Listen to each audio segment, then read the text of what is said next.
Hier, nous avons échangé ensemble que Dieu reviendra de deux manières. Premièrement, de manière secrète sous la forme d'incarnation et deuxièmement, la manière publique sur les nuées en tant que corps spirituel pour punir le mal.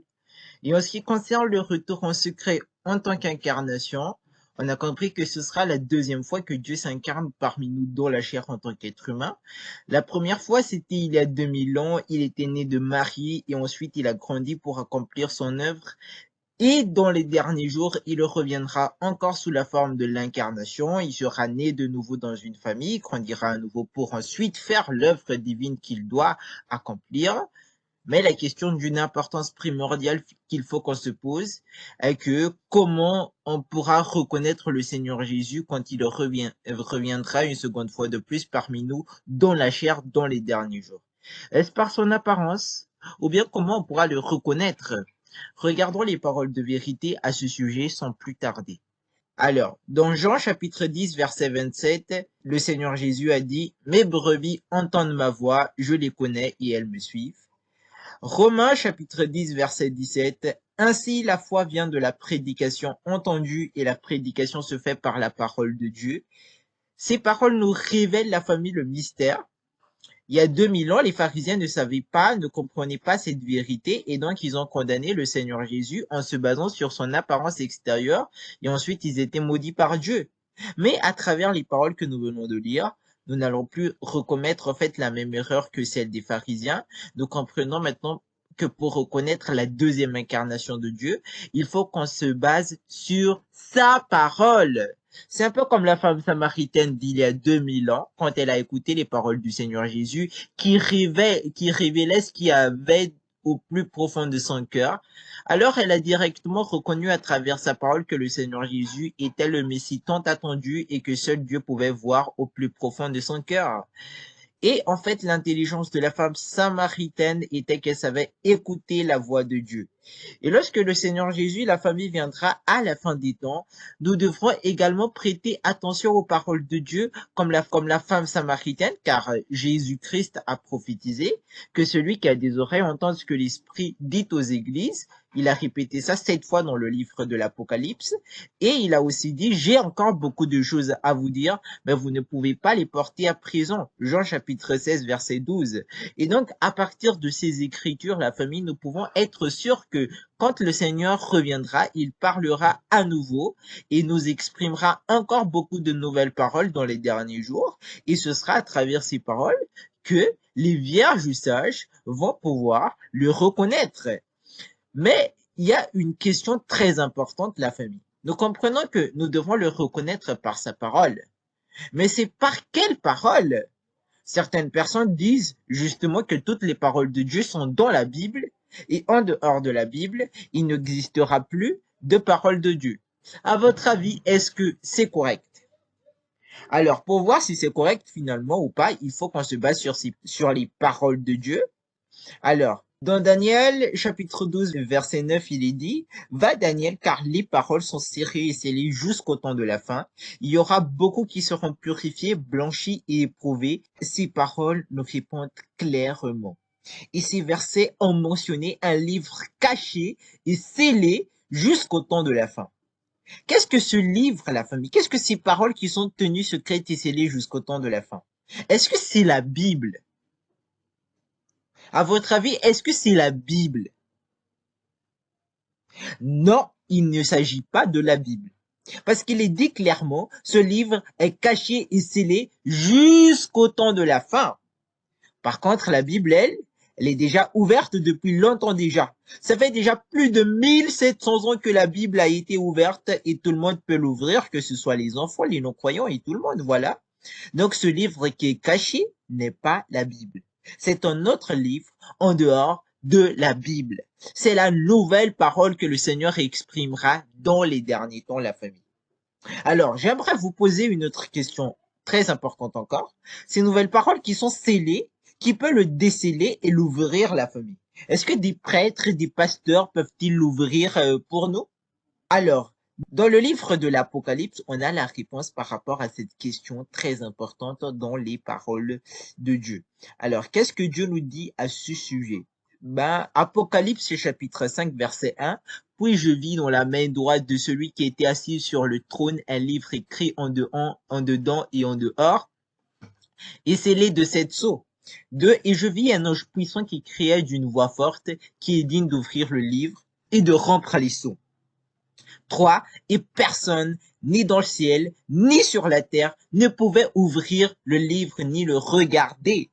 Donc la famille, personne, que ce soit les prêtres, pasteurs, évêques, papes, etc., ils ne pouvaient pas ouvrir ce livre ni le regarder. Alors qui peut nous l'ouvrir? Alors regardons la suite.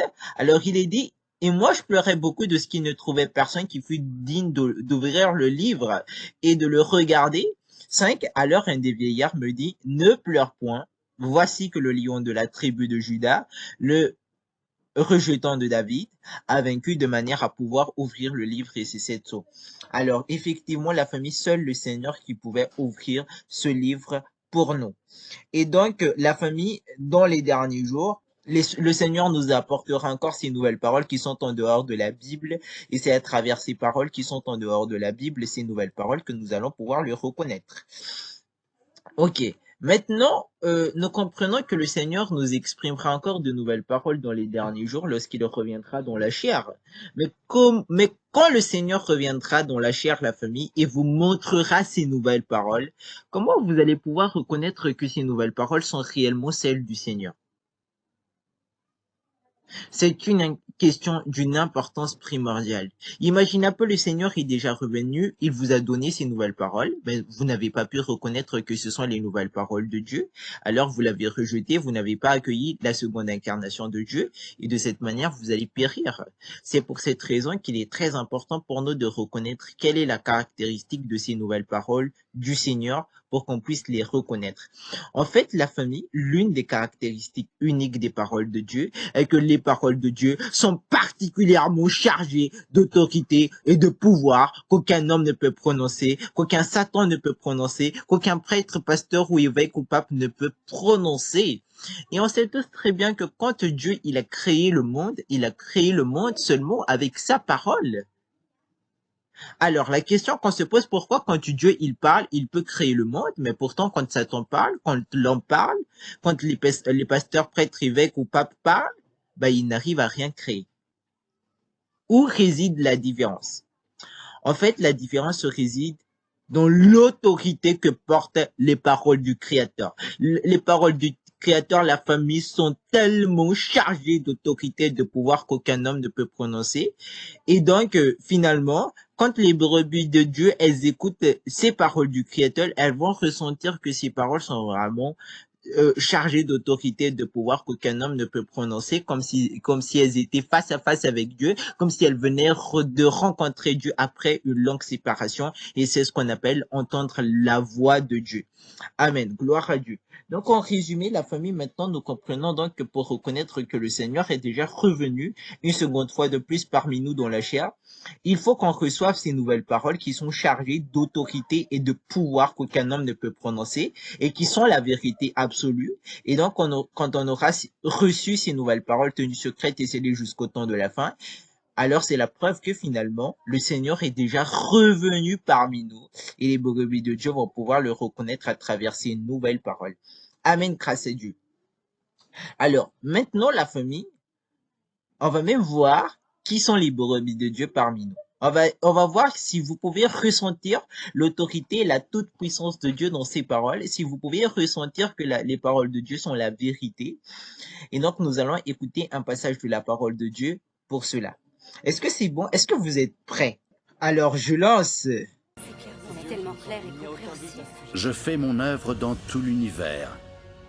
Et à l'Est, des coups fracassants éclatent sans fin, secouant toutes les confessions. C'est ma voix qui a conduit tous les hommes jusqu'à ce jour. Je laisse ma voix être celle qui conquiert l'homme. Ils tombent tous dans ce fleuve et se soumettent tous devant moi, car j'ai longtemps réclamé ma gloire sur toute la terre, et je l'ai répandue de nouveau à l'Est. Qui ne veut pas voir ma gloire? Qui n'attend pas impatiemment mon retour? Qui n'a pas soif de ma réapparition? Qui ne se languit pas de ma beauté? Qui ne viendrait pas à la lumière? Qui ne verrait pas la richesse de Canaan? Qui ne souhaite pas le retour du Rédempteur? Qui n'adore pas le Tout-Puissant? Amen. Ma voix doit s'étendre sur toute la terre. Faisant face à mes élus, je veux leur dire plus de paroles. Comme les puissants tonnerres qui secouent les montagnes et les rivières, je dis mes paroles à tout l'univers et à l'humanité. C'est pourquoi les paroles dans ma bouche deviennent le trésor de l'homme, et tous les hommes chérissent mes paroles. L'éclair illumine de l'est et même jusqu'à l'ouest. Mes paroles sont telles que l'homme déteste les abandonner et les trouve insondables. Mais en plus, l'homme se réjouit en elles. Comme un nouveau-né, tous les hommes sont heureux et joyeux, célébrant ma venue. À cause de ma voix, je ferai venir tous les hommes devant moi. Désormais, j'entrerai officiellement parmi les hommes pour qu'ils viennent m'adorer. La gloire que je donne et mes paroles font que tous les hommes viennent devant moi et voient que les éclairs apparaissent depuis l'Est et que je suis aussi descendu sur le mont des Oliviers de l'Est. Ils verront que je suis déjà depuis longtemps sur la terre, non plus le Fils des Juifs, mais l'éclair de l'Est. Car je suis ressuscité depuis longtemps. Je suis parti d'entre les hommes, puis j'ai réapparu parmi les hommes dans la gloire. Je suis celui qui a été adoré durant des siècles innombrables avant maintenant. Et je suis aussi le nourrisson qui fut abandonné par les Israélites des siècles innombrables avant maintenant. De plus, je suis le tout glorieux Dieu tout-puissant de l'ère actuelle. Que tous viennent devant mon trône pour voir mon visage glorieux, entendre ma voix et voir mes actions. C'est là toute ma volonté. C'est la fin et le point culminant de mon plan, ainsi que le but de ma gestion. Que chaque nation m'adore, que toute langue me reconnaisse, que tout homme se confie à moi, que tout peuple soit assujetti à moi. Amen, amen, amen. Waouh, gloire à Dieu, amen. Ces paroles sont merveilleuses, la famille. Ces paroles sont merveilleuses. Elles sont vraiment chargées d'autorité, de pouvoir qu'aucun homme ne peut prononcer. Waouh. La famille, qu'est-ce que vous avez ressenti en écoutant ces paroles? Qu'est-ce que vous avez ressenti? Waouh. Mon cœur est vraiment ému, franchement, grâce à Dieu. Gloire à Dieu. Et donc, la famille, les paroles que nous venons d'écouter sont vraiment chargées d'autorité et de pouvoir qu'aucun homme ne peut prononcer. On ressent comme si le Créateur était face à face avec nous. Notre cœur est ému et en joie, comme si on venait de rencontrer le Créateur après une longue séparation. Cela prouve que nous sommes réellement les brebis de Dieu. Et maintenant, la famille, j'aimerais vous annoncer une merveilleuse nouvelle. Mais avant de vous annoncer cette merveilleuse nouvelle, est-ce que vous savez qui a prononcé ces paroles que nous venons d'écouter tout à l'heure qu'on n'a jamais entendues auparavant? Est-ce que vous savez qui a prononcé ces paroles? En fait, la famille, la merveilleuse nouvelle que j'aimerais vous annoncer est que le Seigneur est déjà revenu parmi nous dans la chair. Il a commencé à exprimer ces nouvelles paroles depuis 1991. Amen, gloire à Dieu. Ces nouvelles paroles qu'on vient d'écouter, la famille, tout à l'heure, ont été prononcées par le Seigneur quand il est revenu parmi nous aujourd'hui. Il a exprimé plus de 3 millions de paroles. Est-ce que vous êtes content d'apprendre cette merveilleuse nouvelle, la famille? Est-ce que vous êtes content? Ok, j'attends votre ressenti en fait, grâce à Dieu.